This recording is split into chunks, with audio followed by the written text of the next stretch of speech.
actually can't believe I'm gonna do this. My heart is beating. Flip. Okay.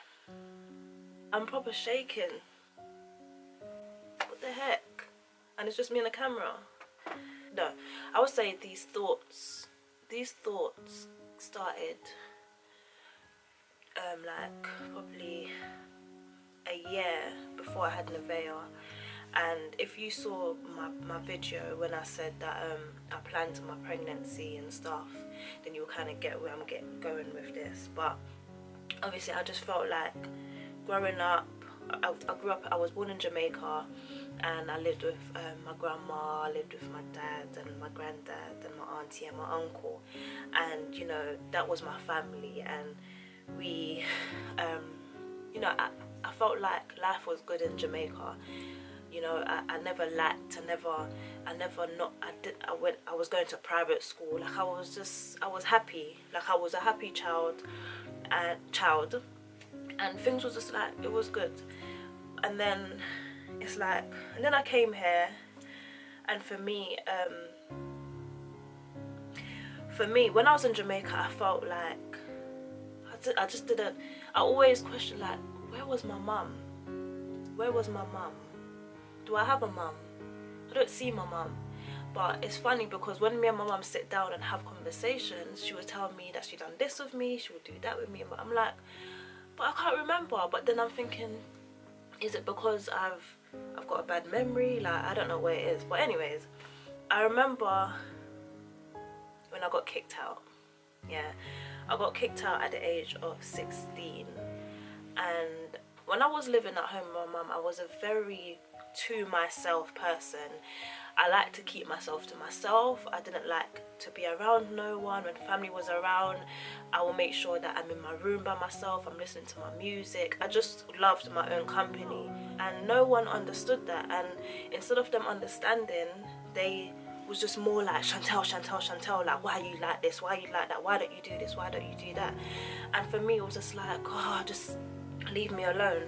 So fast forward, when I got kicked out at the age of 16, I felt like it was like a whole, it was like a bittersweet kind of thing, because I was by myself, you know, and I've always wanted that. I lived in a hostel, I was always in my room, I didn't have to come out, and I didn't have to socialize and all of that stuff, and it was just me alone, and I loved that. I loved the fact that it was just me and Chantel, literally.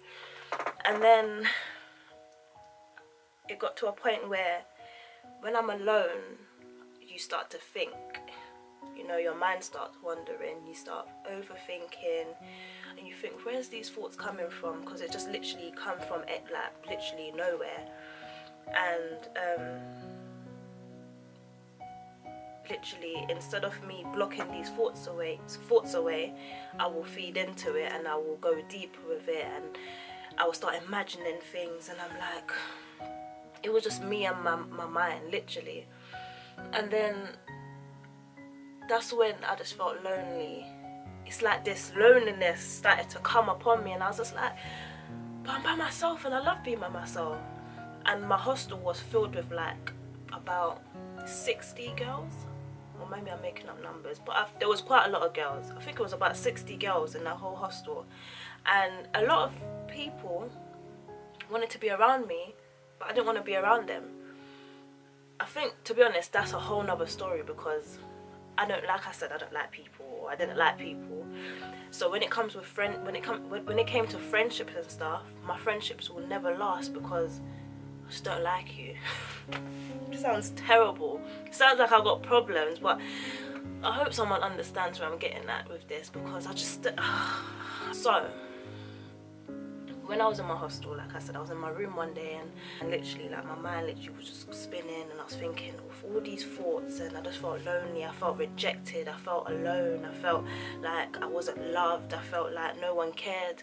I was like, oh, I'm 16, I'm kicked out, oh, why am I back, why am I here, why am I not in Jamaica? Life was better in Jamaica than over England.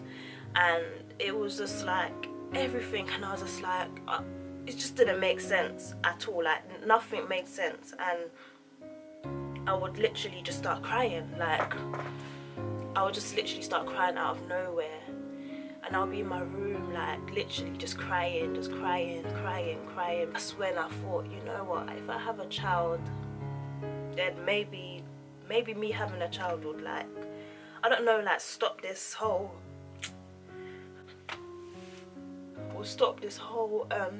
I don't know, like this missing. Look man, I don't want to cry. Oh god. Yeah, maybe like having a child would like literally fill this emptiness that's in me, because I felt like I just felt like I needed that person, I don't know, to just distract me. I don't know what it was. I don't know if I needed distraction, but because I was in a relationship but that wasn't really feeling anything, I felt like there was still something missing, and I felt like, yeah, I need a child. Like I want my own. I just want my own. I don't know, like I just wanted that child. So anyways, like I said, I would literally just stay in my room and just cry, and I would never speak to anyone. Like I never spoke to anyone. I didn't like speaking, I didn't like talking. I would bottle everything up, and I just didn't. I couldn't speak. I felt like I couldn't trust anyone. I just felt like it was just Chantel, like literally just me. I'm the only person that will understand. I'm the only person that will probably care. I'm the only person that could get myself out of this, literally. Anyways, fast forward, I'm fine now. I'm a G. Like, I don't cry in it. Like, man's a G out here. Then I had Nevaeh. So I had her probably 16. Yeah, I had her, what, a year after? 17. So I was pregnant at 17, had Nevaeh at 18. So got pregnant, but when Nevaeh came, I was like, yeah, this is my world, like this is it, like this is everything that I've wanted, and everything's gonna be perfect and everything's gonna be okay. And it wasn't.